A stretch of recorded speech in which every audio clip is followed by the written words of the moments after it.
Hi, my name is Val. This is my technique demonstration video. I will be doing the dialectical behavioral therapy skill of observe and describe.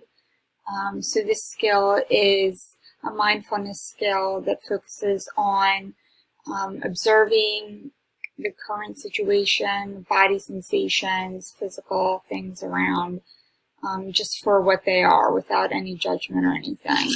And then the describing part of it is describing what you observe, and kind of distinguishing between feelings and thoughts and sensations, again, without any judgment or anything. So just kind of checking the facts and keeping your personal judgment of yourself or any outside things outside of it, just to be present in the here and now, and just practice being mindful and present. Okay, so I'm going to go ahead and get started.